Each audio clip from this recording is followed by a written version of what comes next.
Hello and good evening everyone. कैसे हैं भाई सभी लोग? Probability lecture number 2। क्या बात, कुछ रिवाइज किया? थ्योरी कुछ पढ़ी कि नहीं पढ़ी? भाई बिना उसके काम नहीं चलने वाला। आप बिल्कुल ये ना सोचें कि साहब प्रोबेबिलिटी में थ्योरी नहीं आती, तो थ्योरी आती तो नहीं है, सही बात है लेकिन बिना उसको पढ़े आप क्वेश्चंस नहीं कर पाओगे। Independent and dependent events, two or more events are said to be, ये हम केवल बोल भी सकते थे बिना लिखे हुए ना, लेकिन ऐसा नहीं करना है, क्योंकि आप बाद में जब रिवाइज करते समय किसी भी बात पे आप फोकस करो तो आपको एक नज़र इस पे पड़ जानी चाहिए। What is the basic meaning of independent and dependent events? Two or more events are said to be independent if probability of happening or not happening of any of them does not depends upon probability of happening or not happening of any other।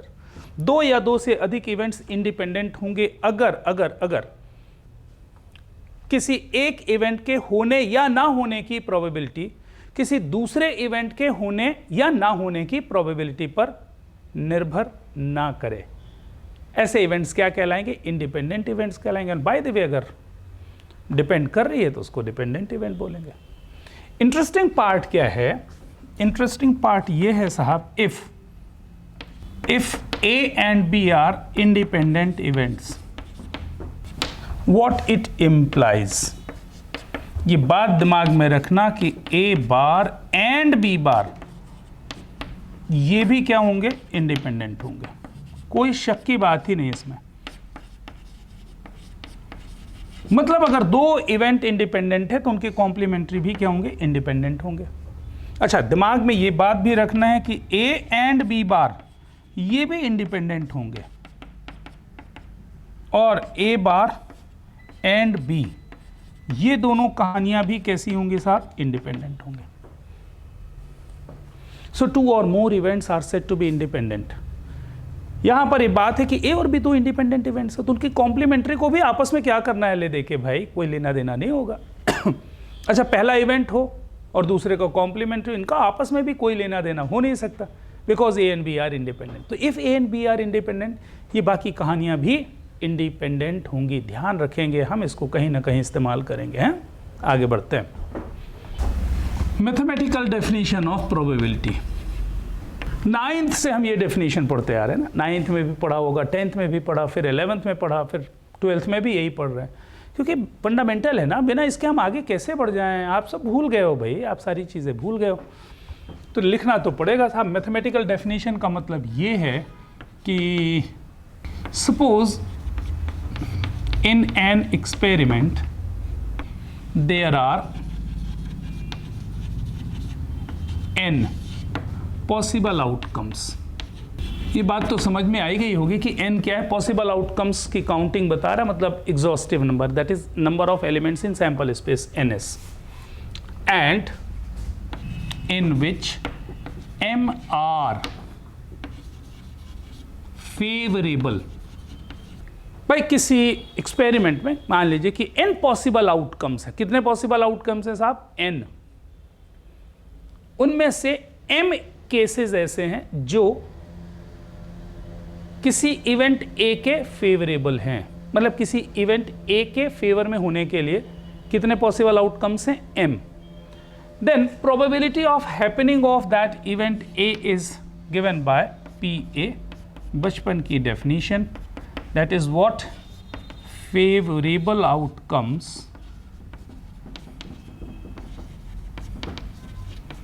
divided by total outcomes।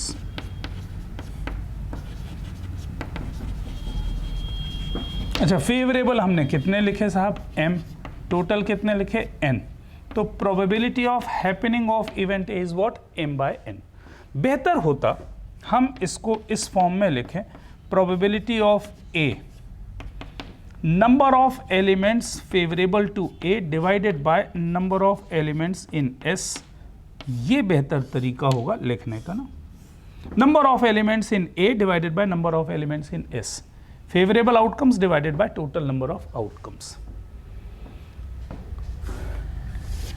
यहां पर और क्या बात आप लिख सकते हो भाई? आप ये लिख सकते हो कि probability of not happening of A, probability of not happening of event A के ना होने की प्रोबेबिलिटी, जिसको आप किससे डिनोट करते हो, probability of A bar, that is nothing but unfavourable divided by total. ये हो जाएगा साहब 1 माइनस एम बाय एन, और यहां पर मैं लिख सकता हूं 1 minus P A, that is P A bar.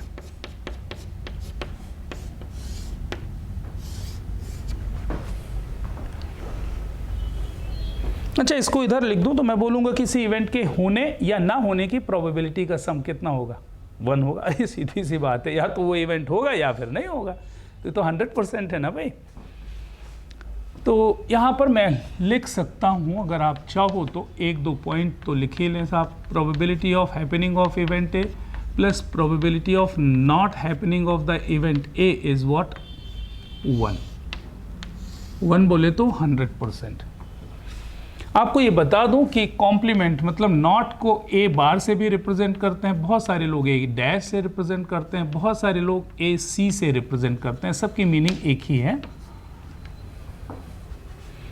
अच्छा, किसी इवेंट के होने की प्रोबेबिलिटी या ना होने की प्रोबेबिलिटी कहाँ से कहाँ तक जाएगी, 0 से 1 तक, 0 से 100% तक। तो दैट यहाँ पर आप लिख सकते हो P a always lies between 0 and 1। अच्छा, और प्रोबेबिलिटी ऑफ ए बार भी मैं लिख सकता हूं कि कहां पर लाई करने वाली है साहब, 0 और 1 के बीच में। एक और इंटरेस्टिंग बात हम कर सकते हैं इसमें, वो ये, अगर मान लीजिए कि पी ए बराबर 0 आ जाए, किसी इवेंट की प्रोबेबिलिटी 0 हो जाए, तो ए क्या हो जाएगा, नल सेट हो जाएगा, मतलब ए इम्पॉसिबल इवेंट हो जाएगा। What it implies, A is impossible event।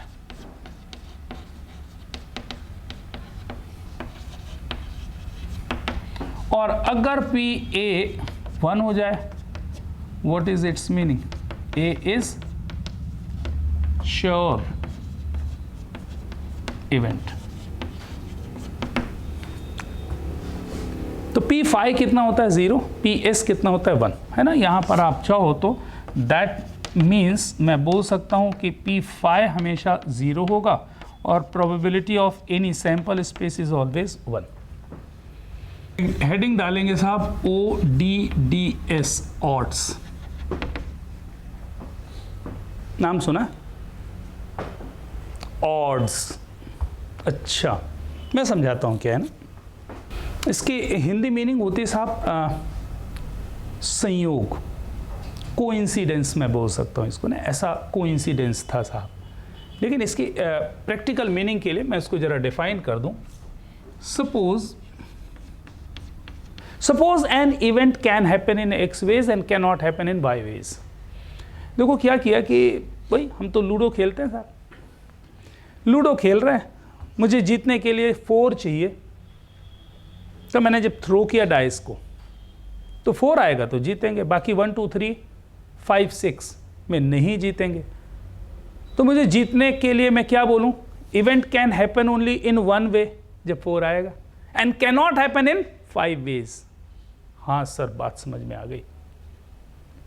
मैं 4 आने पे जीत जाऊंगा, ठीक है, और 1 2 3 5 6 आने पे नहीं जीतूंगा। तो जीतने के लिए मैं क्या बोलूंगा, that event of winning can happen in 1 way and can not happen in 5 ways. यही लिखा है मैंने। Suppose an event can happen in x ways and can not happen in y ways. नाम लिख दूं क्या, सपोज एन इवेंट A, पूरा ही लिख दो। Suppose an event A can happen in x ways and cannot happen in y ways, then odds in favor of event A is x is to y। and odds against the event A is what? Y is to X. तो मैंने बोला कि हमको जीतने के लिए एक तरीके से जीत सकते जब 4 आए और हारने के तरीके कितने हैं? 5 हैं.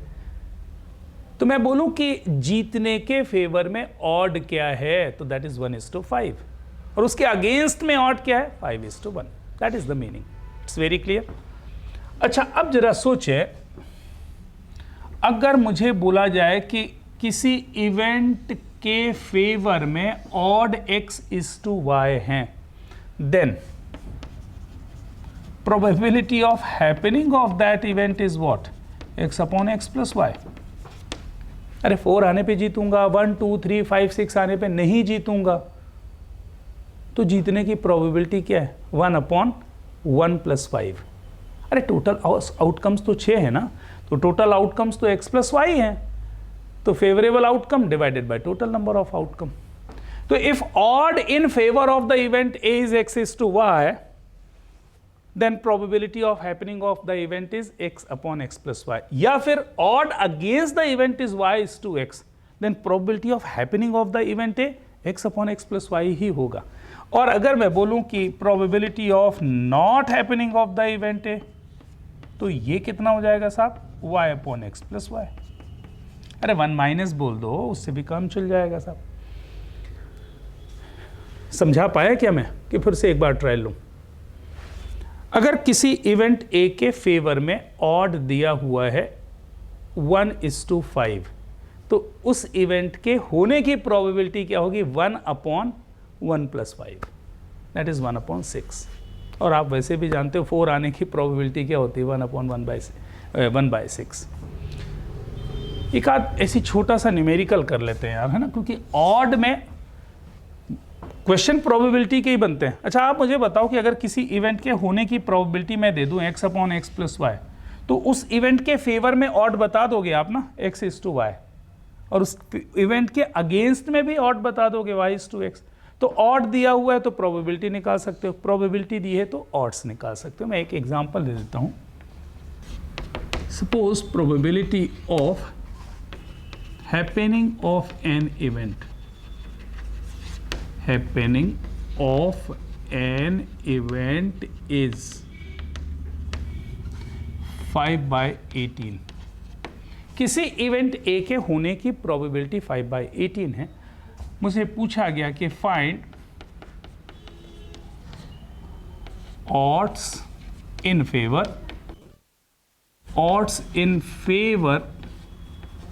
of the event A and odds against the event A. A के फेवर में और A के अगेंस्ट में ऑड क्या होगा ये बताओ.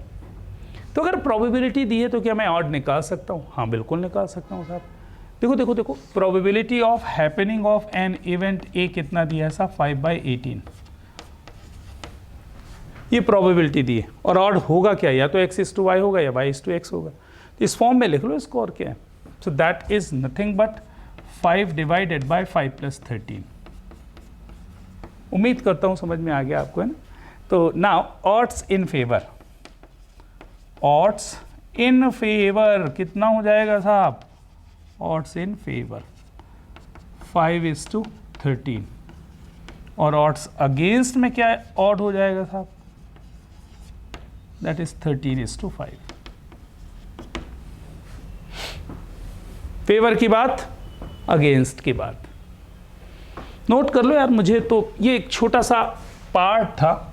स्पेशली क्या होता है कि एक बार क्या हुआ, ऑड मैंने पढ़ाया नहीं. कभी कभी हो जाता है यार, अपन से भी मिस हो जाता है.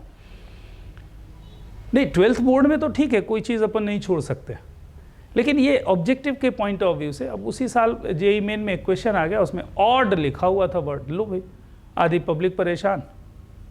जिनने कहीं से पढ़ लिया होगा उनसे बन गया, बाकी लोगों से बना नहीं. जबकि क्वेश्चन थोड़ा सही रहता है, क्वेश्चन प्रोबेबिलिटी का होता है. बट ऑड ही नहीं मालूम था तो कैसे वो प्रोबेबिलिटी निकालते हैं ना। तो प्लीज़ थोड़ा सा एक बार देख लें, कोई डाउट हो तो बताओ अभी। हेडिंग डालें एल्जेब्रा ऑफ इवेंट्स। साहब होता क्या है, प्रोबेबिलिटी के क्वेश्चन को दो तरह से किया जा सकता है। एक तो क्लासिकल अप्रोच कहलाती है, जिसमें क्वेश्चन को देख करके अपन कॉमन सेंस लगाएं और फिर कनेक्ट कर लें। दूसरी अप्रोच कहलाती है साहब एक्सियोमेटिक अप्रोच, जिसमें एक्सियम्स का इस्तेमाल किया जाता है, सेट बेस्ड। जो आपने 11th क्लास में यूनियन, इंटरसेक्शन के सब रिजल्ट्स पढ़े थे, उनका हेल्प लेंगे। And it is always better to use this. मेरा ऐसा मानना है कि अगर हम इसकी हेल्प लें तो बहुत कुछ तक कॉम्प्लिकेशंस आपके कम हो जाएंगे। अगर आप नहीं करोगे तो कभी सही होगा, कभी गलत होगा। इतने सारे बहुत ज़्यादा वेरिएशन है साहब प्रोबेबिलिटी में। So please be careful. जितनी बातें अपन कर रहे हैं, हो सकता है मैंने तो पढ़ाया था 11th में, लेकिन 11th बहुत दूर हो गया, तब तक फिर भूल गए आप, तो उसको एक बार रिवाइज करवा रहा हूँ, ठीक है। तो note down algebra of events. Let A, B, C etc. are the events associated with a random experiment whose sample space is S। अब लंबा चौड़ा लिखने से बचने के लिए मैंने ऐसे लिख दिया, late A, B, C are the events associated with S। Actually associated with a random experiment whose sample space is S। Then meaning आपको लिखते जाना है मेरे साथ साथ, है ना। What is the meaning of A union B? याद होगी आपको A यूनियन B का मतलब क्या होता है। आइदर द इवेंट A और द इवेंट B। मैं ऐसा लिख देता हूं पहले, आइदर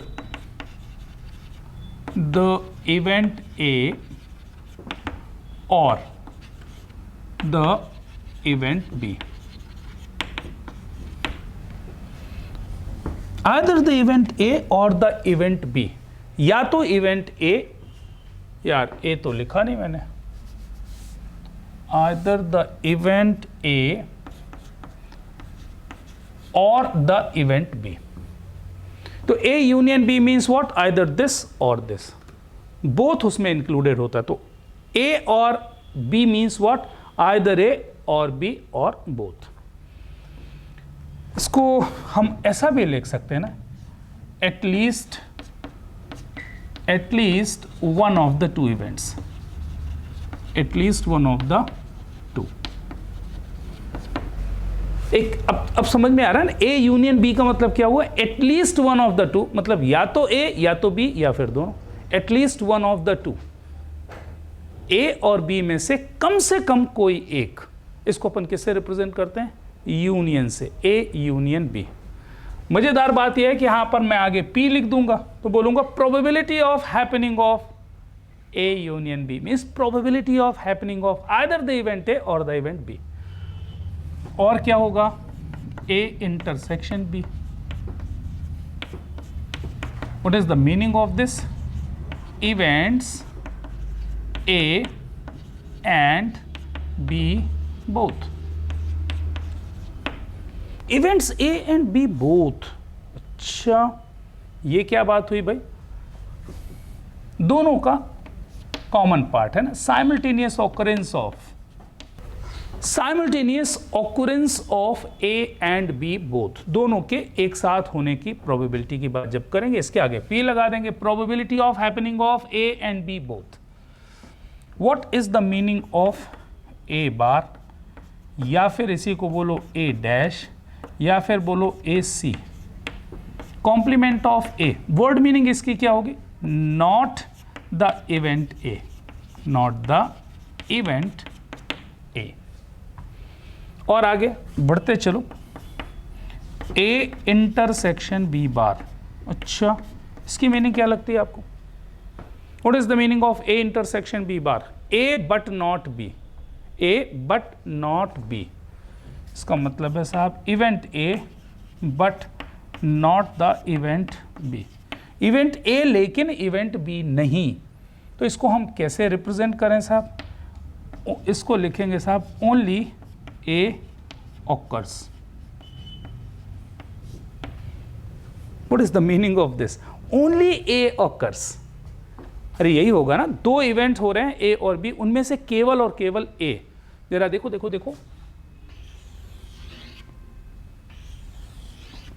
ये बनाते थे अपन ना, ये हो गया ए और ये हो गया बी, तो ये हो गया कंप्लीट, ये हो जाता था साहब ए, ये हो जाता था बी, और ये वाला पार्ट क्या होता था, A intersection B. This one कितना होता था साहब, ए इंटरसेक्शन बी। ये वाला पार्ट था ए इंटरसेक्शन बी, ए और बी दोनों में। अच्छा, ये वाला जो पार्ट होगा इसको क्या बोलेंगे साहब, बताओगे? इसको बोलेंगे ए इंटरसेक्शन बी कॉम्प्लीमेंट। मतलब क्या हो गया, ओनली ए, केवल और केवल ए। ये वाला पार्ट है ना, ये वाला पार्ट केवल और केवल ए। अच्छा, ये क्या होगा, ए bar intersection B, only B. तो ये हो गया साहब ओनली ए, और ये वाला पार्ट हो गया भाई only B, only A only B. बात तो समझ में आई रही? तो ए इंटरसेक्शन बी बार का मतलब क्या है, केवल और केवल ए। ए बोला, ये डिफरेंट हो गया। ए का मतलब क्या हुआ, ये पूरा, ए का मतलब ये पूरा, और केवल और केवल ए बोला तो ये वाला पार्ट है ना, ये वाला पार्ट। हाँ जी, तो इसी तरह से एक आ जाएगा ए बार इंटरसेक्शन बी, इसको क्या बोलेंगे, B but not A, B but not A. इसको ओनली बी ऑकर्स ऐसा बोल सकते हैं ना भाई, ओनली बी ऑकर्स, केवल और केवल बी का होना। अच्छा,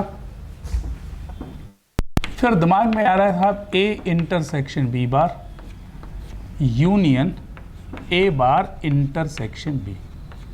इसकी मीनिंग क्या होगी साहब, ओनली ए ऑकर्स और ओनली बी ऑकर्स। अच्छा, इसको ऐसा भी बोल सकते हैं A but not B, A but not B, और union means or, intersection means and. तो ए बट नॉट बी और B but not A. A होगा तो बी नहीं, या फिर बी होगा तो ए नहीं। इतनी लंबी चौड़ी कौन बोले, इसको अपन ऐसा बोल सकते हैं exactly one of the two, exactly one of the two, मतलब दिस और दिस, ओनली ए और only B, exactly one of the two. ये जितनी बातें अपन बोल रहे हैं इसको अच्छे से समझे ना, इसको बोलने वाले अपन exactly one of the two, exactly one of the two. और कुछ चले? हाँ चलो भाई, ए बार इंटरसेक्शन बी बार। अच्छा, ए बार इंटरसेक्शन बी बार का मतलब क्या होता है, not happening of A and not happening of B, neither A nor B. हाँ जी, neither the event A not the event B. मैं छोटे छोटे में लिख दे रहा हूँ, थोड़ा थोड़े से वर्ड से स्किप करके, नाइदर ए नॉर बी। आपको डी मॉर्गन्स लॉ याद होगा 11th का, मैं बोलूँ तो यहाँ पे मैं लिख सकता हूँ, इसका मतलब होगा ए यूनियन बी का कॉम्प्लीमेंट। अरे दोनों एक ही चीजें लिखी हैं, A union B whole complement means what, A complement intersection B complement, A complement intersection B complement. अच्छा, what is the meaning of A U B U C, बता दो, हिम्मत है तो बता दो। अरे what is the meaning of A U B U C, either A और बी और सी, और ए एंड बी, और बी एंड सी, और सी एंड ए, और ए बी सी ऑल। इतना लंबा बोलोगे, at least one of the three. अरे उसमें सब आ जाएगा ना, at least one of the three, it's meaning that at least one of the three, at least one of the three हो गया। अच्छा, और भी लिखना है, बहुत सारे लिखना है साहब। A intersection B intersection C, इसकी भी तो मीनिंग होती है, A B and C all the events A and B, sorry A, B and C, simultaneous occurrence of A, B and C, सबकी मीनिंग एक ही है ना, all the events A, B and C। और इधर देखो, इसका मतलब बताओगे क्या? A intersection B bar intersection C bar. बोलो बोलो बोलो, बताई दो। A intersection B bar intersection C bar मतलब A but not B and C. A होगा लेकिन बी और सी नहीं होगा, ना तो बी ना तो सी लेकिन ए। एग्जैक्टली ए अच्छा नहीं लग रहा। Only A occurs out of the 3, only A occurs out of the 2, only A occurs. तो यहां पर मैं लिख सकता हूं ओनली ए ऑकर्स। अच्छा, ये ऐसा कर लूं तो A intersection B intersection C bar, यहां पर यूनियन लगा दिया। इस बार लिखा मैंने A bar intersection B intersection C bar, फिर यूनियन लगा दिया और लिखा A bar intersection B bar intersection C. Meaning बोलो, ओनली ए ऑकर्स और ओनली बी ऑकर्स और ओनली सी ऑकर्स। क्या बोलते हैं इसको? इसको बोल देते हैं एग्जैक्टली वन ऑफ द 3। सही है ना? हाँ जी। तो that what is the meaning? Exactly one of the 3। थोड़ी सी जगह छोड़ दीजिएगा, 2-4 लाइनें ना, बीच में कोई और भी आएगा कनेक्ट होने को तो कनेक्ट करेंगे। और क्या एडिशन थ्योरम, देखो इसको 3-4 पार्ट में मैंने डिवाइड कर रखा है और उससे आपको लर्न करने में आसानी हो। लेकिन मैं फिर से एक बार रिपीट कर रहा हूं, स्टेटमेंट इंपॉर्टेंट है, बाकी सारी चीजें तो है ही है, बिना स्टेटमेंट के आगे ना बढ़ें। Number 1, let A and B are, मान लीजिए ए और बी एस से एसोसिएट हैं, 2 इवेंट्स ए और बी हैं। देन पहला रिजल्ट ये कहता है, then probability of happening of either the event A और द इवेंट बी। आप बोलो तो मैं इसको ऐसा लिख सकता हूं कि probability of happening of at least one of the 2, happening of at least one of the 2। तो probability of happening of A or B, that means probability of happening of at least one of the 2, that means notational form पे चलें तो मैं बोलूंगा probability of A union B। that is what? ये होता है साहब probability of happening of event A plus probability of happening of event B minus probability of happening of A intersection B। याद तो आ ही गया होगा साहब। इसकी याद 2 जगह आती है, इसकी याद 2 जगह आती है। कहाँ कहाँ पे? एक तो सेट में आती है, क्योंकि मैं फिर से एक बार याद दिला रहा हूँ कि ये एक गोला बनाया, ये एक दूसरा गोला बनाया। ए यूनियन बी का मतलब क्या? ये ए है, ये बी है, ये ए इंटरसेक्शन बी। अच्छा, ए यूनियन बी का मतलब क्या? पूरा ना, this one plus this one plus this one, ये सब ए यूनियन बी में आ रहा है। ठीक है, तो ये क्या लिया मैंने? P A plus P B. अच्छा, जब मैंने P A plus P B किया तो 2 बार ए इंटरसेक्शन बी आ गया, तो 1 बार हटा दिया, रिजल्ट बन गया साहब। Probability of A union B is given by P A plus P B minus P A intersection B. यहां पर कुछ और बातों में यह है कि if A and B are mutually exclusive events, लिख दूं पूरा ना? हाँ लिख दो सर, कौन सा हमको लिखना है तो लिखो म्यूचुअली एक्सक्लूसिव। बहुत बढ़िया। So if A and B are mutually exclusive, अगर ए और बी म्यूचुअली एक्सक्लूसिव है तो मुझे तो ये बताया गया कि साहब ए इंटरसेक्शन बी फाई होता है, और ये भी बताया गया है कि अगर फाई है तो probability of A intersection B 0 होगा। A and B are mutually exclusive events, then probability of A intersection B 0। मतलब ये कहानी खत्म। What it implies, P A union B, now this time simply sum of the 2, P A plus P B। कोई tension नहीं साहब, कोई tension नहीं, note करते चलो। अच्छा, मैं यहीं पर बोलूं कि if A and B are, if A and B are mutually exclusive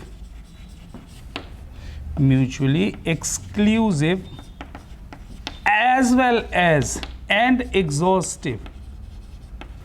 इस बार क्या किया मैंने कि A और B को म्यूचुअली एक्सक्लूसिव तो रखा ही, साथ ही A और B को म्यूचुअली एग्जॉस्टिव भी कर दिया। अब अगर एग्जॉस्टिव होगा तो A यूनियन B तो S होगा, A यूनियन B कितना आ जाएगा S, और S की प्रोबेबिलिटी 1 होती, मतलब ये प्रोबेबिलिटी कितनी हो जाएगी 1, that means this one equals 1। मैं लिख देता हूँ exhaustive, that means A union B is equals to S, और इसका मतलब होगा कि probability of A union B 1 आएगी साहब, ध्यान रखना यार। और अगर ये 1 है तो इस कंडीशन में ये रिजल्ट कैसा दिखने लगेगा, probability of A union B that is equals to what, PA plus PB and that is equals to 1। Number 2, let A, B and C are, A, B और C क्या है, 3 इवेंट्स, किससे associated है, S से, ठीक। Then probability of A और B और C, इसका मतलब दैट मीन्स प्रोबेबिलिटी ऑफ, अब छोटे में लिख देता हूं, at least one of them, at least one of them, मतलब समझ में आ रहा है, probability of happening of at least one of them, मतलब क्या निकालना है, that means probability of A U B U C, probability of A union B union C कितना होता था, अगर याद हो तो बहुत बढ़िया, नहीं अरे ये मैं क्यों बोल रहा हूं कि याद है, तो सेट में आपने ये सारी चीजें प्रूफ की थी, प्रोबेबिलिटी में भी वही रिजल्ट बनता है जो सेट में बना था। क्या बनेगा, PA plus PB plus PC minus PA intersection B minus PB intersection C minus PC intersection A plus PA intersection B intersection C।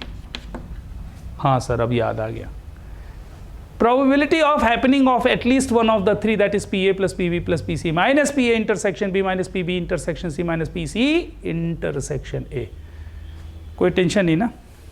अब इसमें ये दोनों कहानियां ऐड कर दूं, लिख देता हूं, इफ म्यूचुअली एक्सक्लूसिव, अगर म्यूचुअली एक्सक्लूसिव है तो क्या कहानी बनेगी, ये तो 0 होगा, साथ में ये जानते हो ना, हाँ म्यूचुअली एक्सक्लूसिव में पेयर वाइज भी म्यूचुअली एक्सक्लूसिव होना चाहिए, मतलब केवल ये बनेगा। तो probability of A U B U C that is equals to what, PA plus PB plus PC।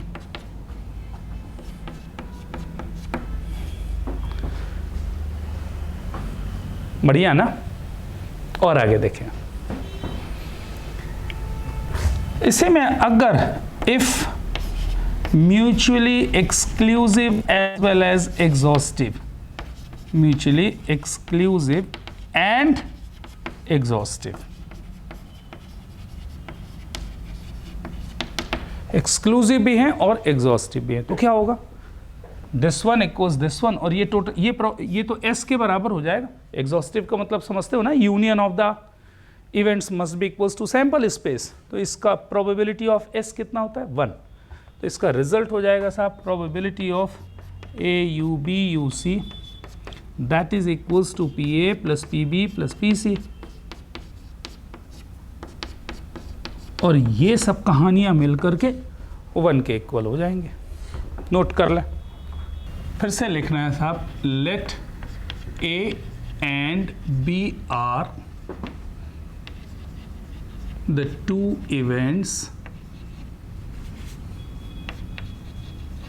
2 events, इस बार मैं क्या करता हूँ ऑफ एस, ऐसा लिख देता हूँ, एक ही बात है। देन पहला रिजल्ट जो लिख रहा हूँ, probability that only A occurs.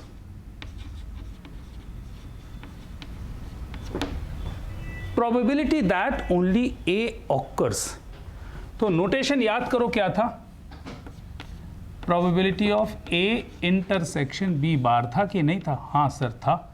ये कितना होगा लिख लो, फिर बाद में बात करते हैं। P A minus P A intersection B.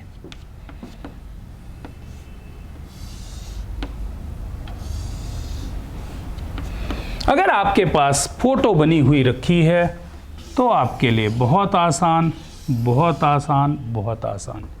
ये वाला पार्ट चाहिए मुझे, this part only A occurs, मतलब ये क्या लिखा हुआ है साहब, A intersection B complement.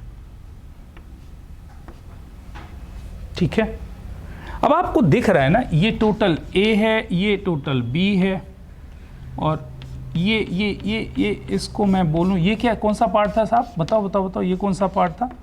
A bar intersection B, only B. और ये बीच में कौन सी फोटो बनी हुई है? ये लिखी हुई है साहब ए इंटरसेक्शन बी। अब आपको उसी से समझ में आ गया ना, ये पूरा ए है, ये पूरा ए है, इसमें से ए इंटरसेक्शन बी हटा दीजिए तो ये मिल जाएगा। बस यही तो किया है मैंने, P A intersection B bar that is P A minus P A intersection B. अरे सही है ना? अच्छा, आप और सोचें, P ओनली बी ऑकर्स, तो बाजू वाला आ जाएगा, मतलब आएगा probability of A bar intersection B, so that is nothing but P B minus P A intersection B. बहुत ही बढ़िया सर। अच्छा, और आगे सोचो, ये सारे स्टेटमेंट अच्छे से समझिएगा, अच्छे से समझिएगा, क्योंकि हम मल्टीप्लिकेशन थ्योरम में आगे आज नहीं यार, नहीं तो बोर हो जाओगे, आगे अभी और भी करेंगे। तो मल्टीप्लिकेशन थ्योरम में सेम स्टेटमेंट चलेगा, लेकिन रिजल्ट्स चेंज होते जाएंगे because of some specific condition. हाँ, वो आगे देखेंगे। मैंने बोला साहब probability that exactly one of the two happen, probability that exactly one of the two will happen, मतलब क्या निकालना है? फोटो तो याद होगा ना, exactly one of the two, algebra of events में लिखवाया था मैंने, बोलो बोलो बोलो, क्या लिखा था? only A और only B, यही पढ़ा था ना? बीच में बाहर प्रोबेबिलिटी लगा दो, और क्या ये निकालना है। इसका मतलब समझ लो, probability that only A occurs और ओनली बी ऑकर्स, या तो केवल ये या तो केवल ये, और बीच में और या लगा है ना, आइदर दिस और दिस, मतलब दिस प्लस दिस, क्योंकि म्यूचुअली एक्सक्लूसिव हैं तो उसका इंटरसेक्शन तो क्या हो जाएगा? जीरो। अपन ने पढ़ा ना, probability of A union B होता कितना है? P A plus P B. तो this plus this, this plus this, इसका मतलब क्या हुआ? Probability of this plus probability of this. ये हमने निकाला हुआ है, ये भी हमने निकाला हुआ है, दोनों को ऐड कर दीजिए, मिल जाएगा साहब, क्या आ जाएगा? P A plus P A intersection B, अरे ये हो जाएगा P A plus P B minus 2 times probability of A intersection B. ये आ जाएगी कहानी। अरे बात समझ में आ रही है ना? मतलब अगर मैं इसके प्रूफ्स की बात करूं, दिस यूनियन दिस क्या होता है? अच्छा चलो बताओ, probability of this union this क्या होता है? Probability of this plus probability of this plus minus probability of this intersection this. अच्छा, दिस इंटरसेक्शन दिस तो जीरो है। अरे ये जो इसका और इसका कोई इंटरसेक्शन है क्या? नहीं, जीरो है। इसका मतलब ये आ जाएगा कितना? Probability of A intersection B bar plus probability of A bar intersection B. यही तो आ रहा है और यही आपने निकाल दिया। ये कितना है, ये लिखा हुआ है, ये कितना है, ये लिखा हुआ है, दोनों को ऐड कर दिया, you will get the result. आगे अभी और बढ़ेंगे, इतने पे नहीं छोड़ना है साहब, इतने पे नहीं छोड़ना है, थोड़ा सा और, ज़्यादा नहीं, ज़्यादा नहीं। अच्छा, मुझे ये समझ में आया कि मैं आपसे पूछूं कि प्रोबेबिलिटी ऑफ ए बार, अंग्रेजी पहले लिख दूं, probability of none of them will happen. मुझे ये निकालना है कि probability that none of them, A और बी दो इवेंट्स हैं एस के, तो दोनों के ना होने की प्रोबेबिलिटी। तो मेरे दिमाग में आया कि मैं इसको लिखूं probability of A bar intersection B bar. फिर मुझे ये दिमाग में आया कि आपने बताया था कि डी मॉर्गन से इसको मैं ऐसा भी लिख सकता हूं, A union B whole bar. और किसी भी इवेंट के बार का मतलब क्या है, 1 minus probability of A union B. ये रिजल्ट बन गया साहब, probability of A bar intersection B bar is nothing but 1 minus probability of, कोई टेंशन? हाँ टेंशन है। टेंशन इस बात की है कि क्या मैं इसकी वर्ड मीनिंग भी समझ रहा हूं, ये बड़ा इंपॉर्टेंट होगा। क्वेश्चंस आज करेंगे अभी 2-4, तो आपको बात समझ में आएगी कि मुझे अगर ये निकालना है, ये probability that none of the events happen लिखा, तो probability that none of the events happen is equals to 1 minus probability that at least one of them will happen। और अगर मैं केवल इतने में ही लिख के छोड़ दूं तो आपको बात समझ में आ गई। इसको हम बहुत ज़्यादा इस्तेमाल करने वाले हैं।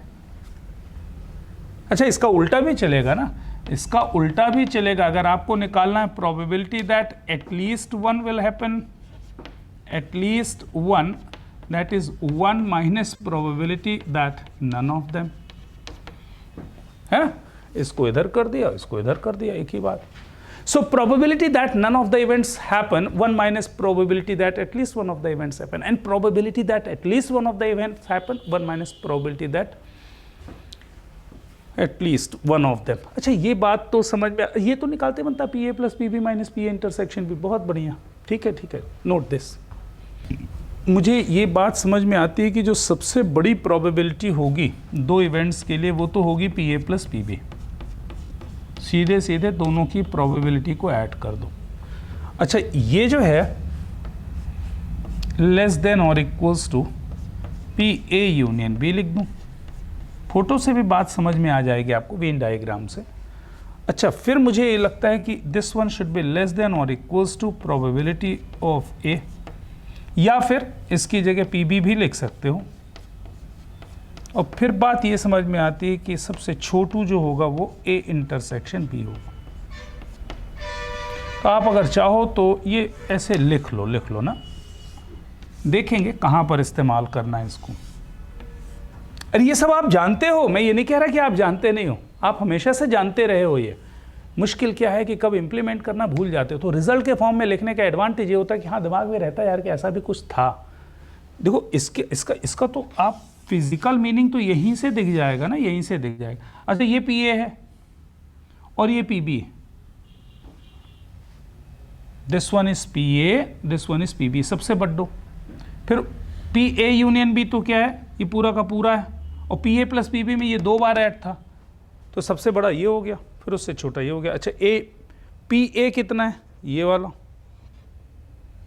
सही है, और फिर पी ए इंटरसेक्शन बी, तो सबसे छोटू यही हो गया, ठीक। A matrix is chosen at random from the set of all the 2x2 matrices with the elements 0 and 1 only। मतलब एलिमेंट 0 और 1 को लेकर के 2x2 के जितने भी मैट्रिक्स बन सकते हैं वो सारे बनाए गए। A matrix is chosen at random from the set of all 2x2 matrices with the elements 0 and 1 only। और उनमें से रैंडमली एक मैट्रिक्स अपन ने सिलेक्ट की। Question is find the probability that value of determinant of the chosen matrix is positive. जो आपने matrix select की है उसके डिटर्मिनेंट की वैल्यू पॉजिटिव हो, इस बात की प्रोबेबिलिटी निकाल ली। देखो, पहले तो ये बात समझ में आनी चाहिए, 2 क्रॉस 2 के कितने मैट्रिसेस आप बना सकते हो with the help of digits 0 and 1। ठीक है, तो एक मैट्रिक्स मैंने ली साहब 2 क्रॉस 2 की। अच्छा, कितने एलिमेंट्स होंगे? 1 2 3 और 4। मेरे पास एलिमेंट्स क्या क्या अवेलेबल हैं? 0, 1 और 4 प्लेसेस होंगे। Now this place can be filled in how many veg? 0 और 1 किसी को भी मैं ले सकता हूं। तो first place can be filled in 2 ways, either 0 और 1। Second place can be filled in how many ways? 2 ways. Third place can be filled in how many ways? 2 ways. Fourth place can be filled in how many ways? 2 ways. Total number of ways of doing all the things. ये आपका हो गया साहब exhaustive number. And that is what? 2 to the power 4. और 2 to the power 4 कितना होता है साहब? 16. ये मेन का क्वेश्चन है। बहुत पहले स्क्रीनिंग एडवांस में भी यही क्वेश्चन पूछा गया था। तो बात क्या हो रही है कि there is a matrix of order 2 cross 2 with the help of elements 0 and 1। जितने भी मैट्रिक्स बन सकते हैं उनमें से मैंने रैंडमली एक मैट्रिक्स चूज किया। You have to find the probability that the chosen matrix having determinant value positive. तो पहले तो मुझे ये मालूम होना कि टोटल पॉसिबल आउटकम्स कितने, पहले कितने मैट्रिसेस बन सकते हैं? 16। 16 में से मैंने एक सिलेक्ट किया, तो exhaustive number 16C1, that mean 16। अच्छा, let A is what? chosen event में नहीं लिखता मैं यार, chosen matrix having positive determinant value, positive determinant value। एक इवेंट मैंने मान लिया कि जो चोजन मैट्रिक्स है उसके डिटर्मिनेंट की वैल्यू पॉजिटिव है। यार तो मुझे बता दो फेवरेबल आउटकम्स क्या क्या बनेंगे, कौन कौन से मैट्रिक्स ऐसे हो सकते हैं जिनके डिटर्मिनेंट की वैल्यू पॉजिटिव? सीधी सी बात है, 1 1 0 0, अरे 1 -0। अच्छा, और क्या हो सकता है? एक ये भी हो सकता है कि 1 1 यहाँ पे लिया, यहाँ पर 0 और यहाँ पर 1। लो भाई। अच्छा, एक ऐसा भी हो सकता है कि 1 1 यहाँ पर लिया, यहाँ पर 0 लिया, यहाँ पर 1 लिया। तीन ही पॉसिबल आउटकम्स मुझे दिख रहे हैं साहब। These are the 3 possible outcomes in which the determinant value is positive. Leading diagonal 1 1 होना चाहिए, बाकी में 0 0 हो सकता है, 0 1 हो सकता है, 1 0 हो सकता है ना? Every time you get a positive value. बाकी जो रेस्ट ऑफ द 16 में से आप देखोगे तो या तो 0 वैल्यू आएगी या फिर नेगेटिव वैल्यू आएगी। तो व्हाट फेवरेबल आउटकम्स कितने हो गए साहब? 3। So required probability of happening of the event is what? 3 divided by 16, NA divided by NS। ये आंसर हो जाएगा जी। ये भी डायरेक्ट वाला क्वेश्चन था जिसमें हम कोई यूनियन, इंटरसेक्शन और दुनिया भर के जहान भर की चीज़ें जो आपने लिखी हैं उसका इस्तेमाल अभी अपन ने नहीं किया है। एक आध क्वेश्चन उसको भी देखते हैं।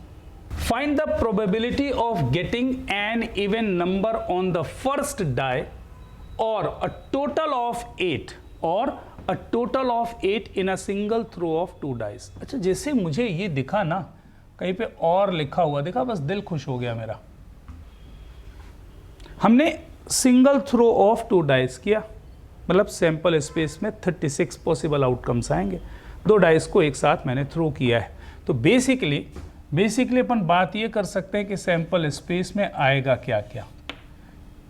हिम्मत करूं लिखने की पूरी, लिख देता हूं साहब। 1 1 1 2, जानबूझ के लिख रहा हूं ना। 1 3, यहाँ पर मैंने लिखा 1 4, यहाँ पर लिखा मैंने 1 5, यहाँ पर लिखा मैंने 1 6।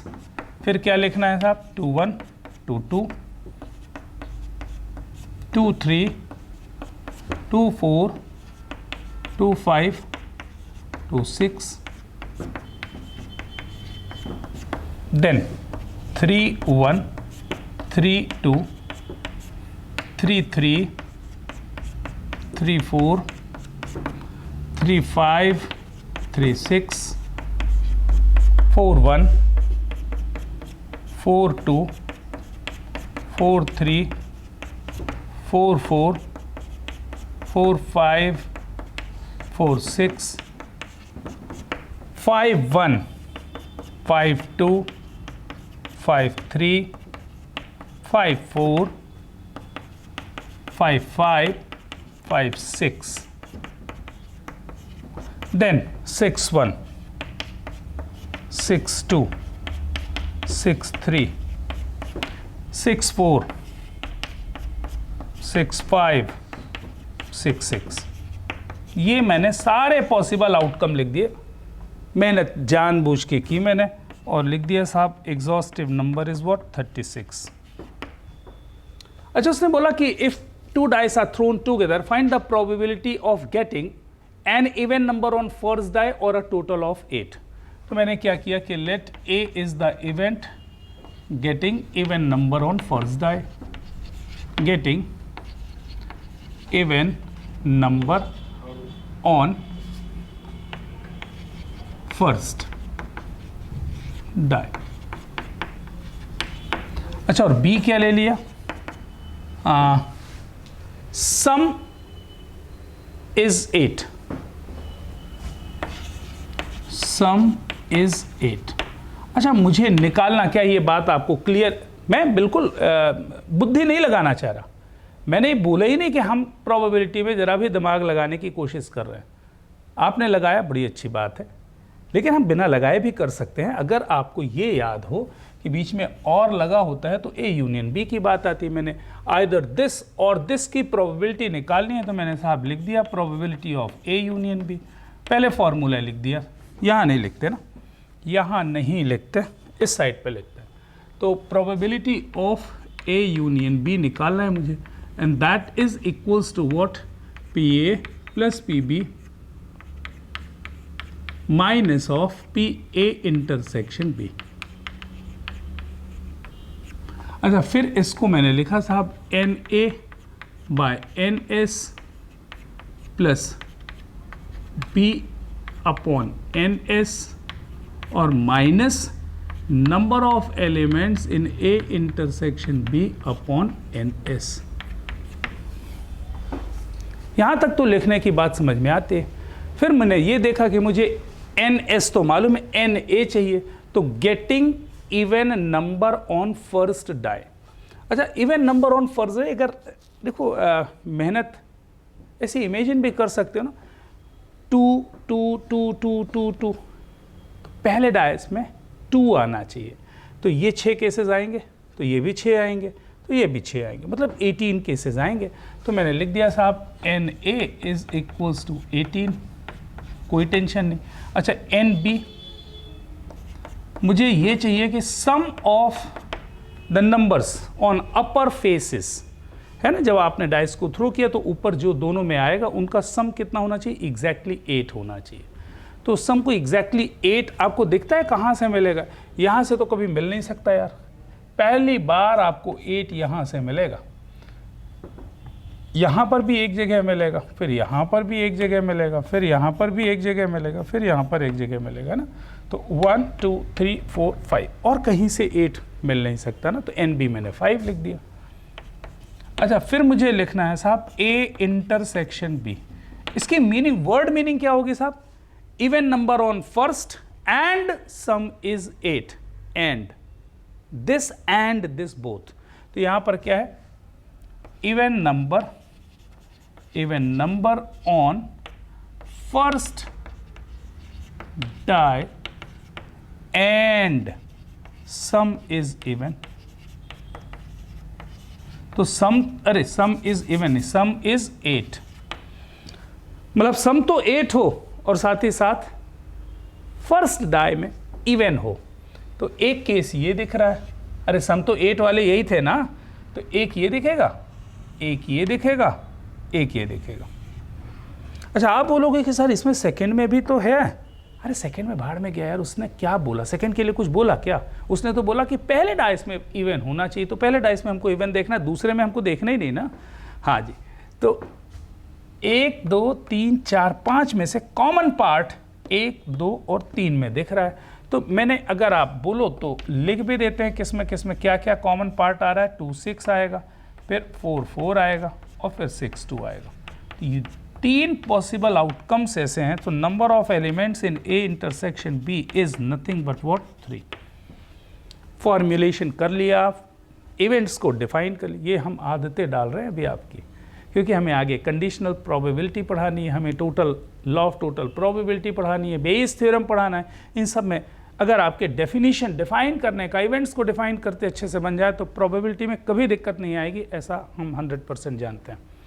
यहाँ पे रख दो साहब, ये कितना हो जाएगा 18, ये हो गया 18 प्लस, अरे नीचे तो सब में NS है ना, 18 + 5 - 3, तो 18 + 5 -3 डिवाइडेड बाय 36, ये हो गया साहब 20 डिवाइडेड बाय 36, 5/9 आपकी प्रोबेबिलिटी हो जाएगी। That is your answer. तो ये वर्किंग आपको यूनियन की हेल्प से बना, क्योंकि यहां पर मैंने जैसे ही देखा ना कि मुझे लिखा हुआ है कि दिस और दिस, इसको हम क्लासिकल अप्रोच से भी कर सकते हैं। हम ढूंढ लेते साहब कि टोटल 18 थे और सम ऑफ इवन वाले थे, तो वो ढूंढ लेते 5। फिर आपके दिमाग में आ जाता है यार कि जो सम 8 आ रहा है उनमें से ऐसे कितने हैं जो पहले आ चुके हैं, मतलब कॉमन वाले पार्ट 2 बार थोड़ी लेना है उसको, तो कॉमन वाले पार्ट आपको हटाने पड़ जाएंगे। लेकिन हम चाहते हैं कि आप उसको प्रॉपर फॉर्मूले से करें कि probability of happening of either the event A और the event B that is given by P A plus P B minus P intersection B. P A निकालने के लिए फॉर्मूला लिख दीजिए, ए डिफाइन कर लीजिए, बी डिफाइन करिए, एन ए लिखिए, एन बी लिखिए, फिर ए इंटरसेक्शन बी भी डिफाइन करके number of elements in A intersection B put the values. तो आज हमें मुक्ति इस बात से मिली कि हमने 11th के फ्रेम को रिवाइज कर लिया। अब हमें नेक्स्ट क्लास में जब भी मूव करना है तो आगे की बात सोचनी है। किसी को कोई दिक्कत? ठीक है, डेफिनेशन में तो कोई प्रॉब्लम नहीं। हमारी रिक्वेस्ट हमेशा ये रहेगी, जब भी आपको आगे पढ़ना है पुराना लेक्चर देख के आएँ। पुराना लेक्चर देख के आएँ मतलब पढ़ के आएँ। अगर अवेलेबल है तो देखें, अवेलेबल नहीं है तो पढ़ के आएँ, बिना पढ़े नहीं आना है। ठीक है, चलिए तो आगे बढ़ते हैं, आगे बढ़ते हैं, आगे बढ़ते हैं। मिलेंगे नेक्स्ट लेक्चर में, तब तक के लिए बाय बाय।